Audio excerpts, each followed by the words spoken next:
nombre de la Agrupación Cultural de Santo Domingo, les doy una muy cordial bienvenida y les agradezco que estén aquí hoy día. Son un público muy distinguido, así que estoy muy feliz de ver muchas caras conocidas, a socios, a no socios, a amigos, a vecinos de acá de Santo Domingo. Así que les agradezco mucho su presencia como agrupación cultural.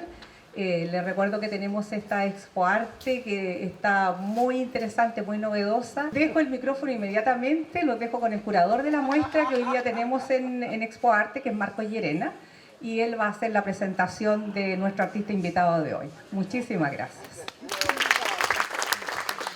Bienvenido, muchas gracias. Me he dado cuenta además que hay muchos admiradores. Admirador apenas llegó, había mucha gente sacándose fotos, que lo escuchan en Radio Cooperativa y lo seguimos en Vía X, ¿ya? Además, cuando lo invitamos con Adrián y el equipo, yo le decía que era admirador y seguidor porque mi familia es afrodescendiente. Yo soy Payasapa, mi familia es de origen negro, llegaron esclavizados hace muchos años, tengo una historia con eso de mi familia. Y él se ha referido bastante a los ejércitos esclavizados, la historia nacional, las independencias, las libertades. Le voy a pedir al profesor Peralta que cuente un poco acerca de su profesión. Sabemos que es licenciado en Historia, con magíster, que ha sido colaborador de, digamos, y el dato, le pregunté en el auto que nos fuimos a buscar si podía contar el dato farandulero, que era de que el profesor Peralta, aparte de su profesión de investigador, que está en este tanto como comunicador, colaboró. Él va a explicar seguramente lo específico de cómo se construye un guión, y hay un asesor histórico de guiones como La Quintrala, donde está, como El Señor de la Querencia y otras series históricas donde él ha sido protagonista de que ha investigado la historia. Profesor, bienvenido, un agrado tenerlo acá, le agradecemos mucho que usted haya aceptado, sobre todo porque terminando estas vacaciones casi, entonces aceptó, llegando al final. Él se desempeña además como docente en la Universidad Alberto Hurtado, en la carrera de periodismo y otras universidades, invitado permanente a dar conferencias sobre la historia de Chile, y ahí termino. Y la particularidad de quienes seguimos al profesor Peralta es que él, al contrario de otros estudiosos, primero que historiador, y además que hace que la biografía, digamos, la historia, sobre todo nacional, sea muy amena, ¿ya? Entonces uno aprende mucho, ya con una cantidad de datos impresionante para 100 por hora, y lo que estudiamos historia del arte es como ya, ¿cómo lo sigo? ¿Cómo lo sigo? Y todo lo que me falta por leer, además, tengo que leer muchísimo, que uno queda como tarea pendiente con el profesor Peralta, porque él cita libros, autores, fechas, y uno queda como muy atrás. Así que bienvenido, muchas gracias, y si usted puede complementar algo de su profesión actual y su currículum, le agradecemos. Muchas gracias, bienvenido. Bueno, primero que nada, quiero dar mis agradecimientos, ¿no?, a Marco y sus palabras, a la Agrupación Cultural de Santo Domingo por esta invitación. Y además, bueno, me hicieron un rápido recorrido antes de empezar esta actividad por la muestra, y la verdad que está bellísima. Muy interesante y muy valiosa, y me llama mucho la atención cómo se logró agrupar ese número de obras tan valiosas, ¿no? Es un trabajo, la verdad, bien impactante. Ahora lo que Marcos me está solicitando, a ver, yo a mis veintitantos, como a los 27 años por ahí, y hasta los 32, 3, me dediqué a escribir guiones. Tuve una etapa de guionista. Trabajé en Televisión Nacional, en TVN, escribiendo guiones de teleseries. Las telenovelas de aquella época, ¿no?, de las que hacía Vicente Sabatini. Entonces estuve metido en ese oficio que yo la verdad no me lo esperaba, y fue muy interesante porque ahí uno tiene que escribir con una exigencia muy alta, porque es una verdadera industria eso. Entonces había que hacerlo todo muy rápido y de manera correcta, con una serie de requisitos, y yo creo que eso me sirvió como una especie de exigente gimnasio de escritura, ¿no? Fue como si yo hubiera ido a tonificarme con la pluma.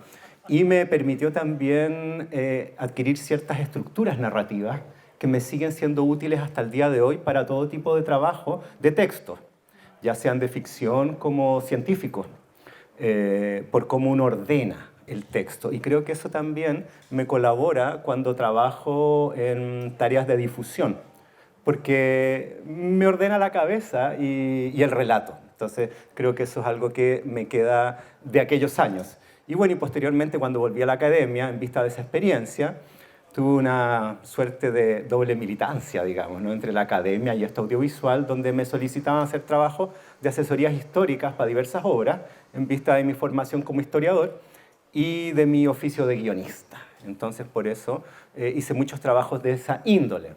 Y hasta el día de hoy me siguen solicitando algunas cosas, y hace como 3 años, por vueltas de la vida, me pidieron que hiciera clases de guión en una universidad, y yo acepté.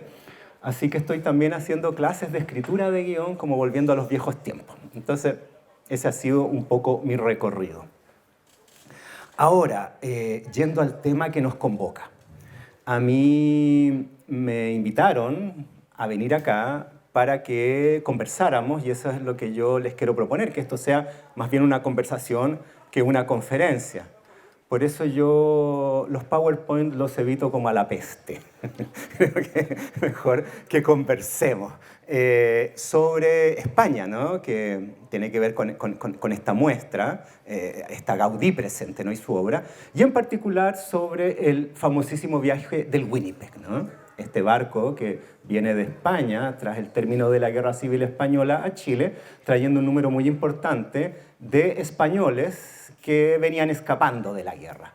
Y como bien se sabe, en ese grupo de más de 2.000, ¿no? Emigrados o refugiados españoles, llegó gente muy valiosa, muy interesante, y muchos artistas, ¿no? Artistas e intelectuales.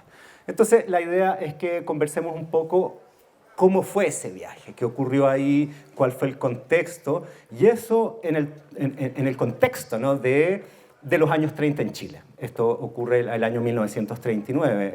El Winnipeg llega aquí el día 3 de septiembre de 1939 al Paraíso. 2 días después de estallar la Segunda Guerra Mundial. Es como ahí, así justísimo. Entonces, ¿qué es lo que estaba ocurriendo también acá?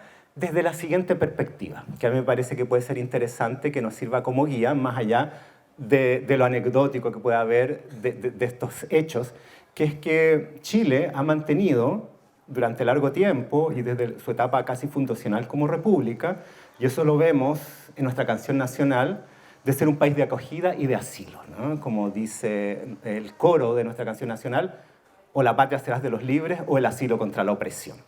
Y en ese sentido creo yo que ese proceso de recepción de los españoles y de otros, muchos, emigrados y refugiados en el contexto tan duro del fin de los años 30, el estallido de la Segunda Guerra Mundial, la Guerra Civil Española y otros conflictos mundiales horrorosos, Chile reacciona de esa manera. Entonces quería referirme a estos hechos desde esa perspectiva. Lo otro, por favor, si alguien quiere hacer algún comentario o una pregunta, háganlo. Bueno, vámonos entonces a los hechos.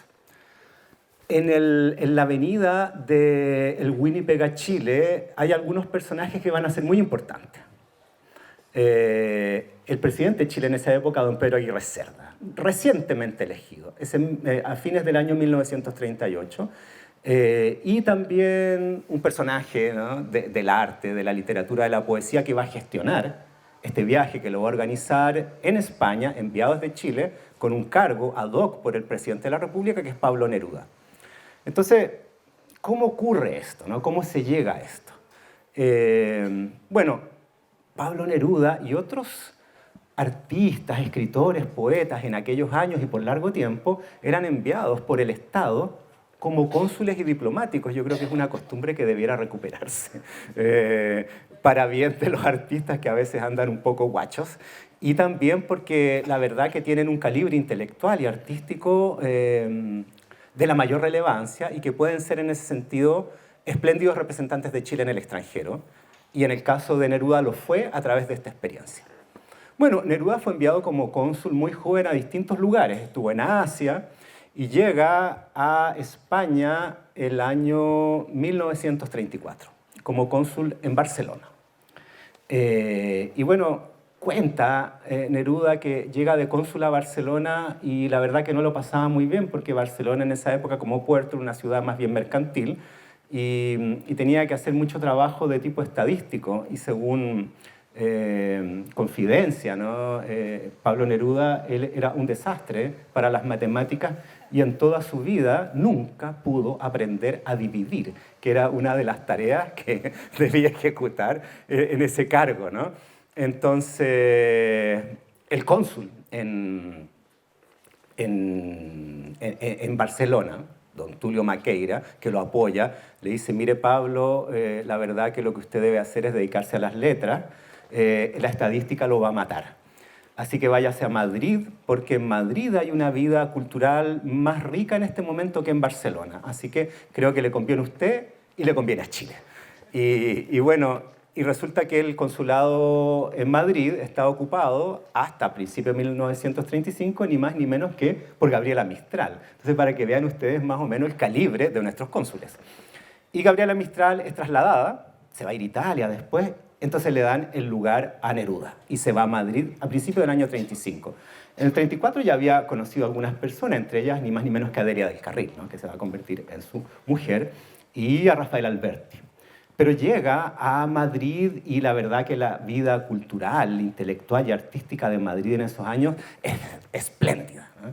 La generación del 27 y la generación del 36, García Lorca, Miguel Hernández, Buñuel y tantos otros artistas de renombre universal estaban en Madrid en esa época y Neruda se integra a esa vida artística en plenitud y hace un grupo de amigos, ¿no? Que son este tipo de personajes, Gómez de la Serna y otros. La verdad que extraordinario.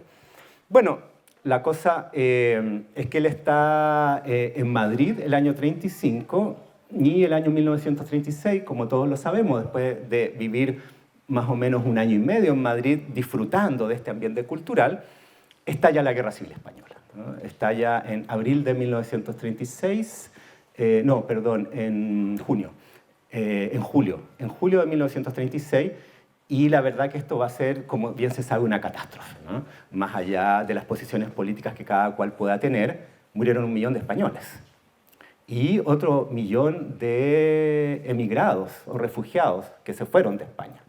Entonces, España se convierte en un lugar muy violento, sangriento, y esto lo vive y lo padece Neruda. De hecho, como también se sabe, él era muy amigo de Federico García Lorca.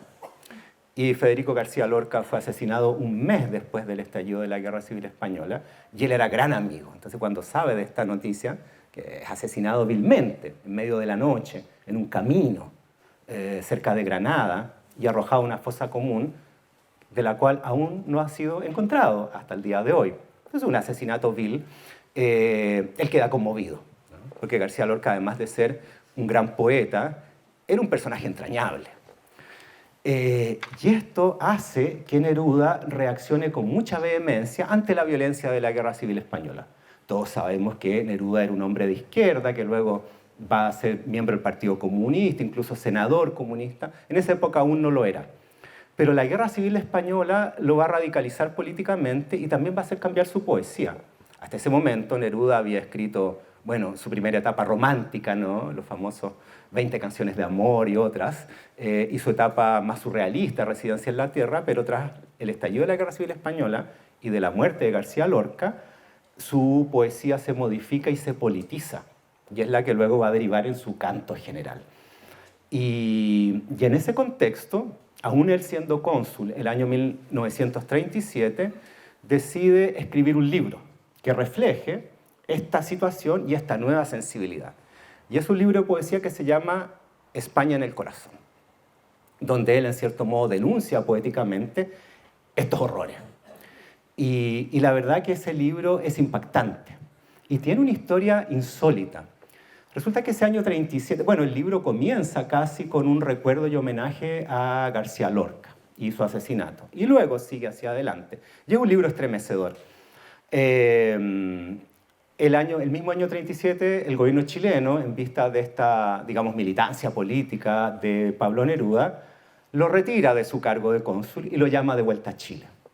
En esa época quien gobernaba Chile era don Arturo Alessandri, en su segundo gobierno, va a gobernar hasta el año 1938. Y lo llaman de vuelta a Chile por estar haciendo estas actividades, ¿no? Lo sacan. Y él llega a Chile y aquí inmediatamente quiere publicar España en el corazón porque en España era muy complejo. Las condiciones eran muy difíciles, estaban en medio de la guerra, entonces era muy complicado sacar adelante un libro. Y lo publica acá en Editorial Ercilla el año 1937. Pero en España va a pasar una cosa insólita y que tiene que ver, yo diría, bastante con esta reacción de Neruda y su participación en el Winnipeg, que es que en esas condiciones tan difíciles se decide publicar de todas maneras el libro, España en el corazón. Habían salido algunos poemas sueltos, manuscritos, que circulaban entre las personas, y en particular en medio de la guerra, en los frentes de batalla. Era una guerra civil en serio, ¿no?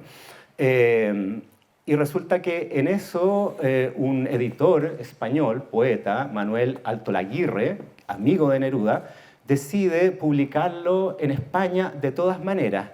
Y para esos efectos descubre que en el monasterio de Montserrat, en Cataluña, que los curas habían abandonado en vista de la guerra civil, existía una magnífica imprenta. Así que van al convento, pero no había quien hiciera el trabajo. Entonces, bueno, ¿a quiénes vamos a utilizar como impresores, como tipógrafos, etcétera? Bueno, a los soldados. Entonces, van a buscar soldados del frente de batalla y los llevan al monasterio para enseñarles a imprimir. Bueno, y además necesitamos materiales, por ejemplo, papel, que no había. Todo escaseaba. Entonces vamos a preparar una pasta de papel. La pasta de papel se elabora con papeles viejos, incluso se le ponen trapos, o se hacía, porque ahora el papel se usa poco, ¿no?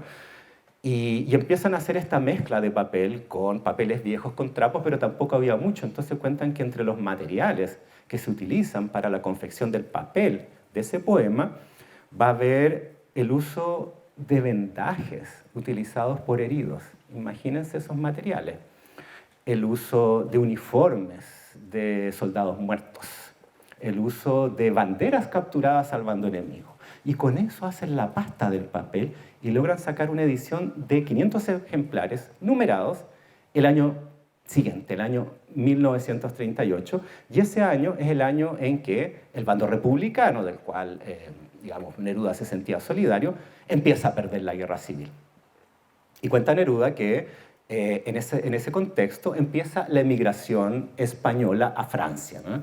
En particular en Cataluña. Empieza a caer el frente de Cataluña, el frente este que se le llamaba, a fines del año 1938, y empiezan a escapar hacia Francia, ¿no? Hacia la frontera francesa, y el gobierno francés, que era un gobierno de izquierda también del Frente Popular, igual que el que había en España, más o menos de esa tendencia, con el presidente Édouard Daladier, impide que entren los españoles a Francia, cierra la frontera, y empiezan a acumularse miles y miles de refugiados españoles huyendo de la guerra en la frontera con Francia, ¿no? Ahí en los Pirineos. Y resulta que muchos de los que venían escapando eran de estos soldados que habían participado en la confección del libro, incluso el editor Manuel Altolaguirre. Y en esa huida se llevan los ejemplares que no habían sido distribuidos. Y cuentan que muchos soldados llevaban sacos con los libros, desdeñando llevar ropa o alimentos para ellos. Y en esta huida, bueno, estas columnas son atacadas por la aviación, en fin. Entonces, muchos libros se pierden en medio de la explosión y quedan tirados en medio de las carreteras, ¿no? Perdidos. Y finalmente, aquellos que llegan a la frontera, bueno, son requisados y son incinerados. Al día de hoy es uno de los libros, esa edición, más valiosos que existen, porque solo sobrevivieron 6 ejemplares. Algunos en la Biblioteca del Congreso en Washington, Estados Unidos. Otros quedó uno en el convento de la Montserrat, ahí para los curitas, y así en distintos lugares, muy escasos. Es un libro muy raro. Entonces, para Pablo Neruda, sus simpatías políticas, el asesinato de su gran amigo, Federico García Lorca, y además esta experiencia, ¿no?, de publicar este libro y que haya sido valorado y protegido y provocado sacrificios para su preservación, lo conmueve profundamente. Yo les quisiera leer algunas breves textos de España en el corazón, para que veamos qué es esto, ¿no? Qué diablo provocaba tanta adhesión, ¿no? Tanta pasión. Y comienza así, dice: Federico, ¿te acuerdas debajo de la tierra? ¿Te acuerdas de mi casa con balcones en donde la luz de junio ahogaba flores en tu boca, hermano, hermano, frente a vosotros he visto la sangre de España levantarse para ahogarse en una sola ola de orgullo y de cuchillos. Venid a ver la sangre por las calles, venid a ver la sangre por las calles, venid a ver la sangre por las calles. Esa es España en el corazón, ¿no? Y esa es la obra que quienes la compusieron cuidaron con tanto esmero. Bueno, finalmente, a principios de 1939, el gobierno francés abre la frontera para que entren a Francia estos refugiados, más de 500.000. Una ola de refugiados como la que va a poblar Europa a partir de esos años, ¿no? Es todo el drama que viene luego de la Segunda Guerra Mundial, con millones de desplazados y refugiados de numerosos países, empieza acá. Y el gobierno francés, como les decía, siendo un gobierno de izquierda, veía con alarma la llegada de estos refugiados. Era complejo para ellos. Y además se venía la Segunda Guerra Mundial. Estamos en el año 39, que es el año que estalla. Entonces el gobierno francés le interesaba tener buenas relaciones con el nuevo gobierno español de Franco en el contexto de la Segunda Guerra Mundial. En particular sus posesiones francesas en África, ¿no? Argelia, Marruecos. En consecuencia, va a establecer relaciones diplomáticas con el gobierno de Franco y va a promulgar una ley, un decreto ley, donde se establece que aquellos, comillas, extranjeros indeseables serán confinados en campos, ¿no? Campos de confinamiento, que eran en realidad campos de concentración, que se levantan en la frontera entre España, de Francia a España, en la zona de los Pirineos, en la costa, y ahí son internados estos 500.000 refugiados, hombres, mujeres y niños, que son separados. Los hombres por un lado, porque se les asume combatiente, en ese sentido son más peligrosos, y las mujeres y los niños por otro. Esto significa la separación de familias. Y en condiciones muy difíciles. Unos campos de internamiento improvisados, algunos en la playa, con unas rejas, sin techo, sin agua potable, sin higiene, sin abrigo, en condiciones muy duras. Y esas son las noticias que empiezan a llegar a Chile, ¿no? A principios de 1939. Y resulta que a principios de 1939 ya teníamos aquí a Neruda de regreso en Chile, porque el gobierno de Arturo Alessandri había solicitado que regresara, y teníamos un nuevo gobierno, que era el de Pedro Aguirre Cerda, ¿no? Que había llegado al poder a fines del 38 y había asumido el 39. Y el gobierno de Pedro Aguirre Cerda era un gobierno de un frente popular, similar al que había en Francia y el que hubo en España hasta ese momento. Entonces había, digamos, cierta simpatía. Pero esta suerte de los españoles en estos campos conmueve a la opinión pública internacional, en particular a Chile. Y en el caso chileno, Pedro Aguirre Cerda va a llevar adelante una política que a mí me parece extraordinaria. En ese contexto tan difícil en relación digamos, a las relaciones exteriores, que se va a denominar la política de puertas abiertas, en condiciones muy difíciles. No hay que olvidar que en 1939, en enero, el 20 de enero, es el terremoto de Chillán, que destruye al país. Entonces, estábamos en una situación complicadísima, complicadísima, había que hacerse cargo de aquello. Y además con este tema internacional donde la mayoría de los países recelaba de la llegada de estos inmigrantes porque la verdad que eran un problema, ¿no? ¿Qué hacemos con ellos? ¿Quiénes son? ¿Qué pretenden? Pero acá se establece una política de puertas abiertas de que lleguen nomás. Y esto no solo va a estar vinculado con los españoles que van a llegar en el Winnipeg, sino que también, por ejemplo, los judíos perseguidos en Europa por los nazis, en particular alemanes que venían huyendo y que tampoco se les recibía en ninguna parte. Y esta política la va a instaurar Pedro Aguirre Cerda con su canciller, Abraham Ortega, que la vaya a llevar adelante con mucha fuerza. Entonces, en ese contexto, que Pedro Aguirre Cerda llama a Pablo Neruda a su despacho y le dice: don Pablo, quiero que me traiga españoles. Tráigame miles de españoles, dice él, ¿no? Y Neruda, pero por supuesto. Y para esos efectos lo nombran cónsul especial para inmigración española. Hablábamos de cómo se nombraban cónsules a los artistas. Bueno, acá es un mandato hecho, exprofeso, para atraer españoles de esos campos refugiados donde estaban sufriendo terriblemente. Y se traslada Pablo Neruda con este cargo, ¿no?, a Francia para gestionar aquellos españoles que estaban en estas condiciones tan difíciles. Pasa primero por Argentina y solicita ayuda en Buenos Aires, en Montevideo, financiera, en fin, y llega a España, se presenta ante el embajador chileno a Francia, para llevar adelante su gestión, y se encuentra con la deprimente situación de que el cuerpo diplomático chileno en Europa no apoya estas iniciativas, ¿no? Que no le gusta que vayan los españoles para allá, menos le gusta que vayan los judíos, hay muchos obstáculos, ¿no? Para que se otorguen las visas, para hacer la gestión. Incluso él dice que en la embajada lo ponen en un cuarto, en el último piso, pegado a una cocina muy chico, y que no le daban ni papel, ¿no? Que le ponían toda clase de obstáculos para llevar adelante su gestión. Sin embargo, él logra salir adelante, se vincula con una agrupación del gobierno republicano español en el exilio que se llama SERE, ¿no? Que tiene que ver con el Servicio de Migración de los Refugiados Españoles, una sigla, que están organizando justamente esta migración porque han recibido la noticia de Chile de que aquí se van a aceptar, cosa que no ocurría en ninguna parte. Insisto, política de puertas abiertas. En ningún otro lado los recibían, pero aquí sí. Y son ellos los que gestionan comprar un buque, este famoso Winnipeg, que la verdad era un asco de buque. Era un buque mercante que hacía la ruta de Marsella al norte de África, donde cabían 20 pasajeros, y llegaron 2.300. Puedes imaginar las condiciones en que viajaron. Bueno, lo que se hizo ahí fue habilitarlo, ¿no? Se transformó de buque de carga en buque de pasajeros, se instalaron camarotes y una serie de servicios para poder acoger a esta población.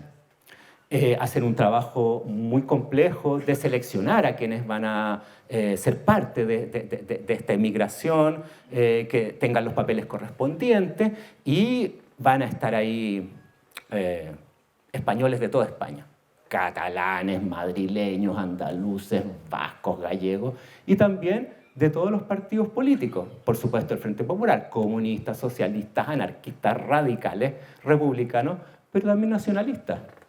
No hay que olvidar que la embajada chilena en Madrid, durante la Guerra Civil Española, cuando aún Madrid era republicano, refugió a muchos franquistas nacionalistas perseguidos en el contexto de la Guerra Civil. Y luego, al darse vuelta la tortilla, se hace lo contrario. Insisto, el asilo contra la opresión, del bando que sea. La cosa es que se organiza este buque, y cuando está ya más o menos listo todo, le llega un telegrama a Neruda, firmado por el presidente Pedro Aguirre Cerda, donde le dice que en Chile, un telegrama muy raro, hay noticias de que él pretende llevar al país un grupo de refugiados españoles y que lo desmienta. Y Neruda no entiende nada, si es el mandato que tengo, ¿cómo desmentirlo? ¿Qué significa, no? Y se desespera. ¿Qué hago? ¿Sigo adelante? ¿Renuncio? De hecho, él se reúne con Juan Negrín, que fue el último presidente de la República Española, que estaba refugiado en Francia y que se habían hecho amigos, y le pregunta, ¿qué hago, don Juan? Y le dice, pues hombre, llama por teléfono. ¡Oh, de veras! Y lo hace, ¿no? Y llama por teléfono. Bueno, yo creo que muchos recordarán lo que eran las llamadas a larga distancia por teléfono, ¿no? Un asco, ¿no? Muy difíciles, muy lentas, muy malas, y en el fin de los años 30 eran peores. Pero logra comunicarse con el canciller, con Abraham Ortega, quien encabezaba esta iniciativa, y Abraham Ortega le dice que se espere un día. Ok, espera un día, de lo que entendió en medio de todos los ruidos. ¿Y qué hace Abraham Ortega? Presenta su renuncia al cargo de ministro de Relaciones Exteriores si es que esta iniciativa no se lleva a cabo. Eso hace recular a Pedro Aguirre Cerda, que al parecer estaba muy presionado, porque junto con la llegada de estos españoles estaban llegando los judíos, y había estallado un escándalo de que resulta que a muchos judíos en Europa les estaban cobrando coimas para darles sus pasajes, en vista de la desesperada situación en que estaban viviendo por huir de Europa. Y esto genera un escándalo político que aparece en la prensa y luego en el Congreso mediante una acusación constitucional en contra del ministro Ortega, culpándolo de esta situación cuando efectivamente había algunos cónsules en Europa que estaban haciendo este tipo de barbaridades, ¿no? Cobrarle dinero, que era totalmente gratuito, no se cobraba eso, aprovechándose de la angustia de estas personas, ¿no? Entonces, esto genera un problema político de grandes proporciones para el gobierno de Pedro Aguirre Cerda, muy presionado, muy cercado por otros partidos políticos que estaban en contra de estas medidas, pero finalmente él dice, denle, vengan, ¿no? Y el día 4 de agosto de 1939, el Winnipeg zarpa de las cercanías de Burdeos, en el sur de Francia, en la costa atlántica, en el Cantábrico, con 2.300 pasajeros refugiados españoles. Más o menos 1.000 varones y el resto entre mujeres y niños, ¿no? 350, 400 niños, separados los hombres de las mujeres.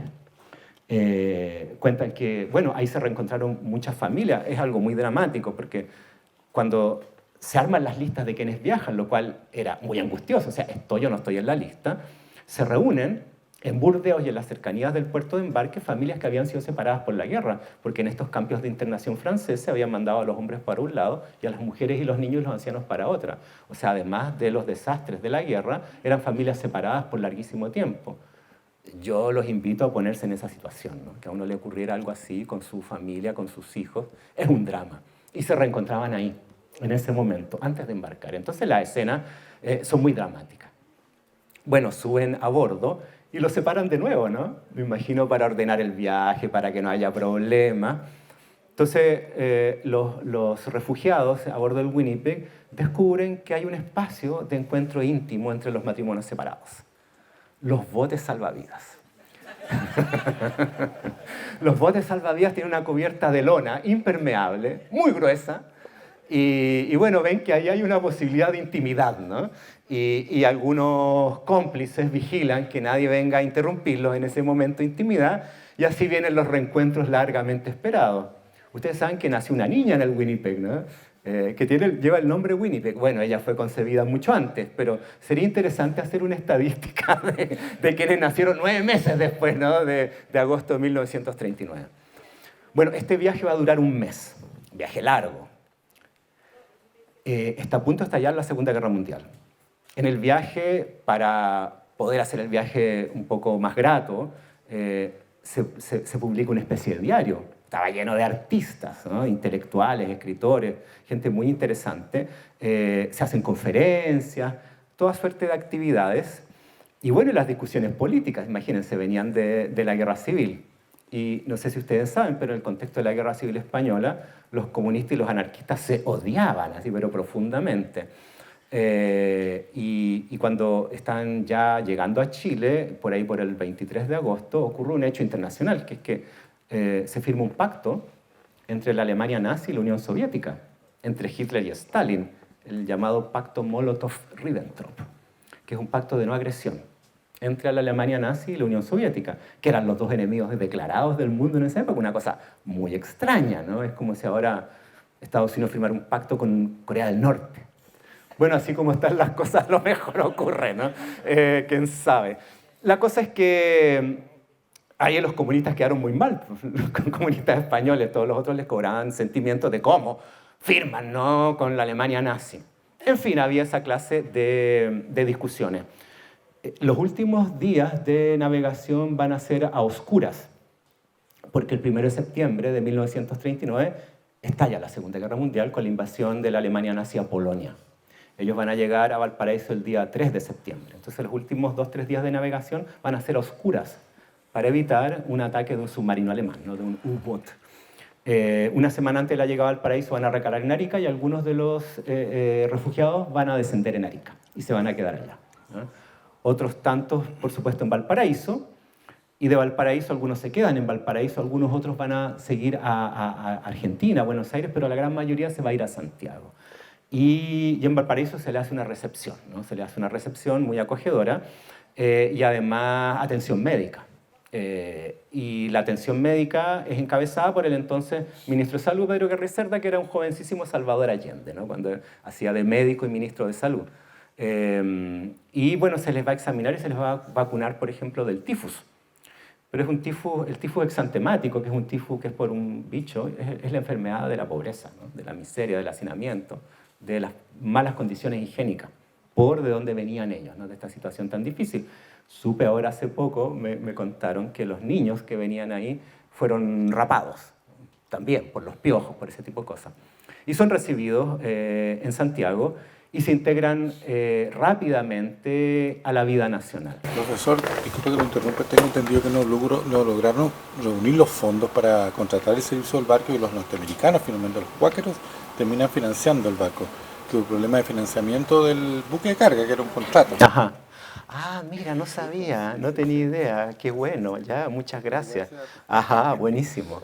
Claro, es complejo, ¿no? Imagínense un gobierno en el exilio, derrotado. Los recursos económicos que pueden tener son muy pocos. Los que da Chile, los que Neruda logra levantar a lo largo de su viaje. Apoyo solidario de distintos países. Va a haber una presencia importante de Argentina y Uruguay también colaborando en el Winnipeg, ¿no? Entonces, bueno, finalmente llegan acá y se integran a la sociedad chilena. Es interesante ver que ellos llegan el día 3 de septiembre a Valparaíso, ¿cierto? El 30 de agosto va a salir del puerto de Hamburgo un buque mercante chileno Copiapó, con un número de 250 chilenos que venían saliendo de Alemania, en vista de que ya se veía que venía la guerra, y un número bien importante de judíos que venían escapando también y que venían a Chile gracias a esta política de puertas abiertas impulsada por el gobierno de Pedro Aguirre Cerda y por su canciller Abraham Ortega. Eso es el 30 de agosto. Al día siguiente empieza la Segunda Guerra Mundial, al día siguiente. Entonces, estos refugiados españoles o judíos y de muchas otras nacionalidades llegan a Chile como el último destino que tenían para poder salvarse de este escenario horroroso que era la Segunda Guerra Mundial y, bueno, para los españoles, la Guerra Civil y luego el régimen franquista, en particular, por supuesto, a los del bando republicano. En ese sentido, yo querría mencionar que nuestra canción nacional, lo que también conocemos, y su famoso coro, ¿no?, que nuestros futbolistas entonan con tanto brío cuando juegan los partidos de fútbol, bueno, fue escrito por Eusebio Lillo, ¿no? Sin embargo, su música es de Ramón Carnicer, que es un español, y su coro, o La patria será de los libres, o El asilo contra la opresión, fue escrito por un argentino, don Bernardo Vera y Pintado. Muchas gracias.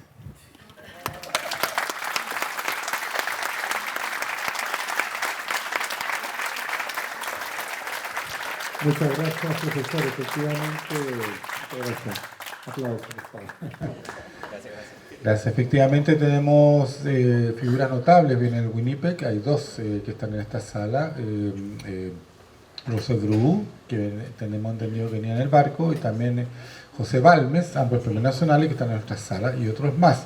También hay artistas que algunos son nietos o hijos, por lo tanto la presencia española que viene del Winnipeg es importante, no solamente en el mundo de la cultura y las artes, también la economía, panaderos, ferreteros, que conocemos nosotros tradicionalmente como nuestra presencia. Por lo tanto, la amplitud de las profesiones especializadas vienen también en ese barco que estamos hablando de refugiados españoles, ¿cierto? Sí, sí, efectivamente hay muchos muy ilustres, ¿no?, que son muy conocidos. Bueno, los hermanos Pey, Mauricio Amster, ¿no?, el padre del diseño editorial chileno. La otra vez veía que le habían dicho el Toesca del diseño editorial, realmente vino a ponerlo. Son bellísimos los diseños, cambió todo él. Y bueno, hace un tiempo me enteré de que ustedes conocen al profesor José Massa, ¿no?, el astrónomo. José Massa Sancho.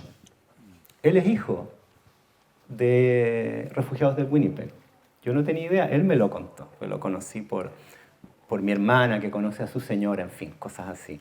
Así que es muy interesante ver cómo los que llegaron en el Winnipeg, luego sus descendientes y otros parientes que luego fueron llamados por quienes viajaron en el Winnipeg para venir a Chile también a integrarse, fueron un aporte extraordinario para nuestro país.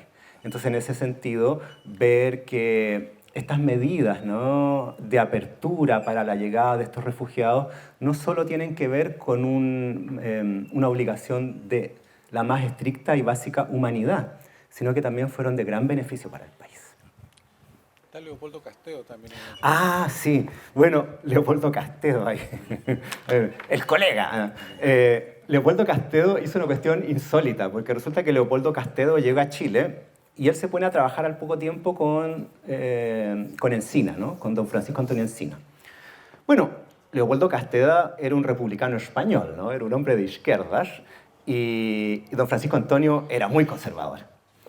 Y él había publicado ya su historia de Chile, que es, ¿cuántos son? Como 26 tomos, una cosa así.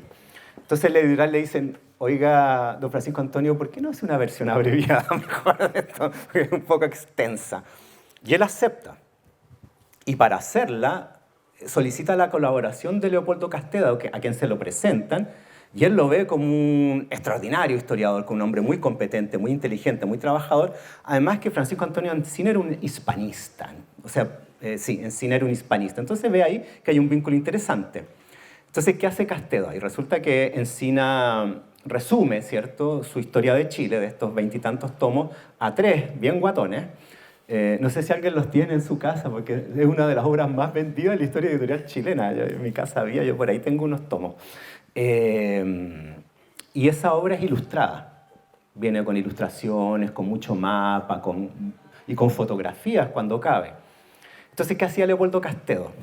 Saboteaba a Encina de la siguiente manera. Por ejemplo, la Guerra del Pacífico, ¿no? Entonces hablaba Encina de, por ejemplo, la toma del Morro de Arica. Una gesta militar, ¿cierto? Donde se exalta el heroísmo del soldado chileno. Lo cual puede ser cierto, pero no es lo único, ¿no? Y abajo, Castedo ponía una foto del morro tomado y lleno de muertos. Entonces, de esa manera, ponía al lado que el texto no estaba instalando. Y de esa forma, la historia, el resumen de Historia de Chile de Encina Castedo terminó siendo una obra extraordinaria porque es mucho más equilibrada y más interesante que si hubiera hecho o el uno o el otro. Así que de ese modo, Castedo se las arregló para meter su perspectiva de la historia a través de las ilustraciones. Así que es un interesante caso de sabotaje histórico. Bueno, si les parece en esta parte, podemos abrir la palabra para que quieran intervenir. Si quieren pueden acercarse al micrófono o hablar desde allá con voz proyectada, teatral, por favor. Hola, profe. Hola, hola. Alberto por acá. Hola. Oiga, ¿por qué? Yo tengo una duda mirándolo en distancia. ¿Por qué Chile, siendo un país tan pobre, saliendo de las crisis del 20, del 30, se volvió un terreno tan fértil para esta migración española que se asentó tan bien y fue tan fructífera en proyección en el tiempo después? Es la habilidad política de Pedro Aguirre Cerda. Y no quiero personalizar, porque esto corresponde a un contexto más amplio, pero piensen ustedes, Pedro Aguirre Cerda llega al poder por unos poquitos votos que logra derrotar al candidato de continuidad Arturo Alessandri, que era Gustavo Ross. Entonces su apoyo político no era mucho. Tenía minoría en el Senado.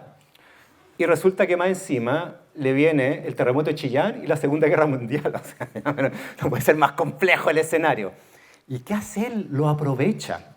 Por ejemplo, y como bien se sabe, el gobierno de Pedro Aguirre Cerda tenía una agenda política de reformas económicas bien profundas con un proyecto de industrialización nacional. Entonces él tenía un proyecto de industrialización nacional que era la creación de la Corfo, ¿no? la Corporación de Fomento. Y resulta que la Corporación de Fomento, que era un ente estatal empresarial, la derecha lo miraba con distancia porque los sectores de derecha nunca han tenido mucha simpatía a la intervención del Estado en la economía, ¿no? Un tema de largo aliento. Entonces no tenía los votos en el Congreso. Y viene el terremoto de Chillán. ¿Y qué hace Pedro Aguirre Cerda? Dice, bueno, es una catástrofe. El terremoto de Chillán, si bien no es el más violento de nuestra historia, es el más mortífero. Murieron más de 20.000 personas. Chillán quedó en el suelo. Entonces, él dice, bueno, para reconstruir vamos a crear una corporación de emergencia y reconstrucción. Pero además de esa vamos a crear otra segunda, que va a ser una tal corporación de fomento. O sea, vamos a reconstruir, pero no igual, mejor. Hay que pensar que en Chile las catástrofes son más o menos seguidas, ¿no? Pensemos en lo que ocurrió ahora con los incendios y se discute mucho de la reconstrucción que se hace ahí. Hay un historiador chileno, una pequeña digresión de la Universidad de Chile, Rolando Mellafe, que ya está fallecido, que publicó hace años atrás un libro que se llama El acontecer infausto en la historia de Chile, donde revisa todas las catástrofes naturales de nuestra historia. Hay que leerlo, digamos, afirmándose, porque la verdad que el escenario es bien catastrófico. Bueno, ¿qué hace Pedro Aguirre Cerda? Aprovechando el terremoto de Chillán y la movilización de la solidaridad de los chilenos ante estas catástrofes y la necesidad de la reconstrucción, que plantea que sí, la reconstrucción la vamos a hacer así, pero impulsando esta agenda industrializadora. Y en vista de que es muy impopular irse en contra de un proyecto de reconstrucción e industrialización en el contexto de un terremoto, logra los votos en el Senado, además de una serie de negociaciones que tienen que ver con la situación del campo, de qué se hace con los impuestos y otras cosas. Pero al final lo que logra Pedro Aguirre Cerda es aprovechar una coyuntura difícil, adversa, complicada, de hecho catastrófica, para dar la vuelta y lograr sus objetivos políticos. Entonces yo diría que con la inmigración hace algo similar, en una situación compleja, amenazante puede ser, ¿no? Como la llegada de miles y miles de refugiados políticos en condiciones muy complejas, muy paupérrimas. Él ve ahí que también hay una oportunidad, que es la que hace un rato conversábamos, del extraordinario aporte de la inmigración española que vino en el Winnipeg. Entonces yo creo que ahí hay una visión política y de Estado bien interesante, Pedro Aguirre Cerda, para lograr estas cosas. Por ejemplo, les cuento una anécdota. Durante Pedro Aguirre Cerda, uno de los extranjeros que llega a Chile, el año 40, es el muralista mexicano Siqueiros. Bueno, resulta que Siqueiros, mexicano, estaba preso en México porque había intentado asesinar a León Trotsky, ni más ni menos. Siqueiros era comunista y Trotsky, bueno, trotskista, el primer trotskista. ¿Quién más trotskista que Trotsky? Entonces, bueno, se va preso y los trotskistas lo querían faenar, ¿no? Entonces, el presidente de México, Ávila Camacho, saca a Siqueiros de la cárcel y le dice: mire, Siqueiros, lo vamos a sacar de México porque corre peligro y lo vamos a enviar al lugar más lejano de México en el continente, Chile.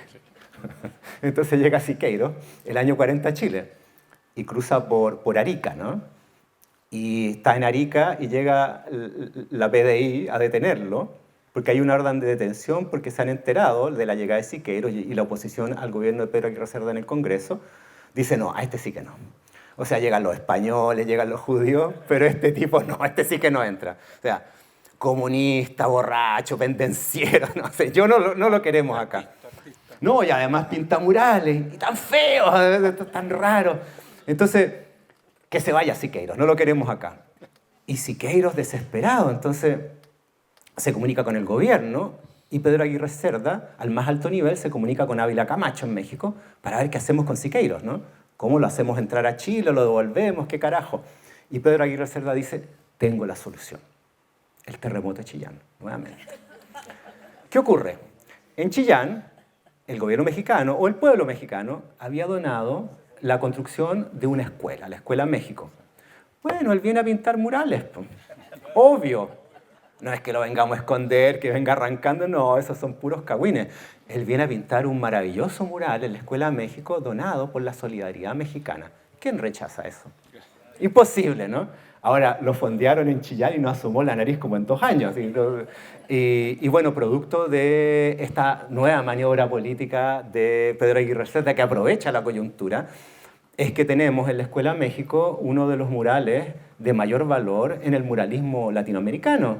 O sea, Octavio Paz dice que es para él así como la Capilla Sixtina de los murales, que se llama Muerte al Invasor, y que la verdad que es un mural extraordinario, con una técnica muy original, adaptada al entorno en el cual fue plasmado. Entonces por ahí uno puede ver cómo Pedro Aguirre Cerda tenía esta gran habilidad política que lograba aprovechar estas coyunturas adversas para conseguir sus objetivos.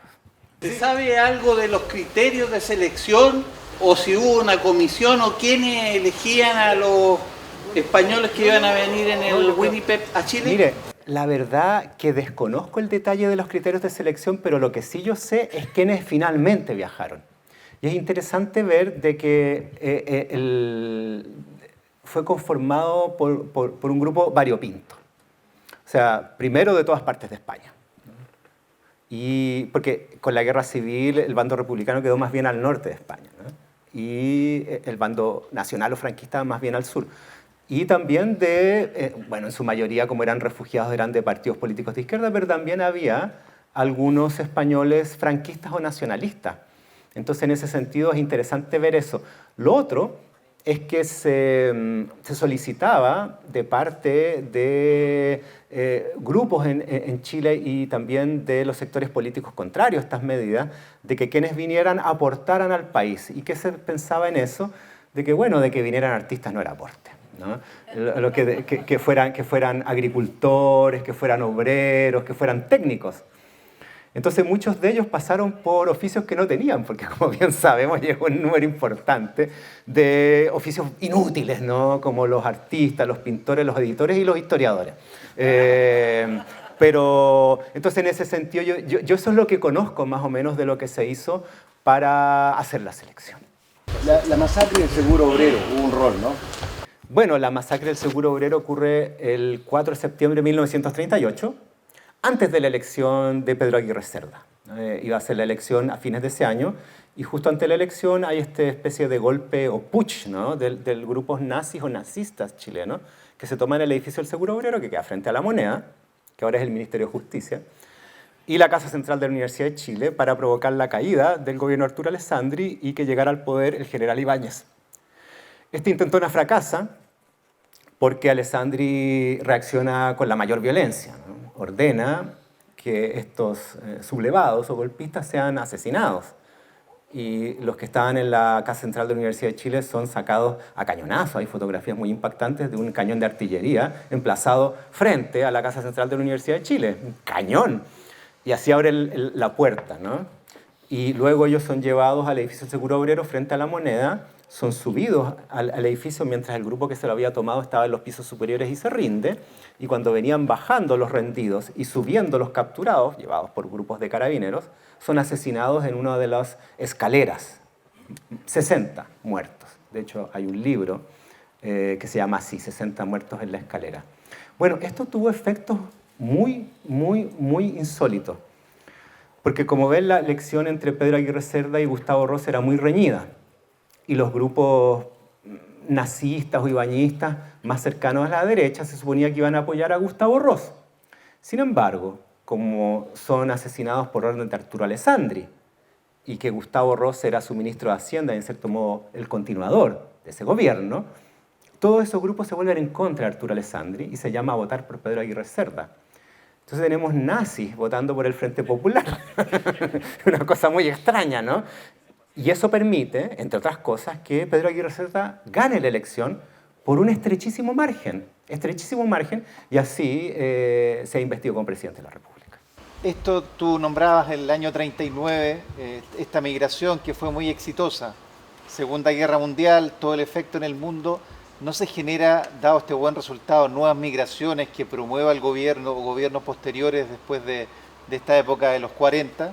Ya, sí. Bueno, ahí va a ocurrir una situación bien compleja. Yo les mencionaba hace un rato que el año 39 va a estallar un escándalo en relación al cobro de coimas, ¿no? A estos refugiados judíos. Esto va a generar un escándalo, ¿no? En el Congreso. En esa época había un partido nazista encabezado por un personaje que se llamaba Jorge González Fonmarés, que era diputado, y él desde la Cámara va a acusar de que estas coimas están siendo, o sea, va a ser responsable de este escándalo al canciller Aguayo, Ortega Aguayo, Abraham Ortega. Siendo que en realidad esto había sido perpetrado por cónsules que estaban en Europa, en particular en Alemania, y que se aprovecharon de la coyuntura y engañaron a la Cancillería.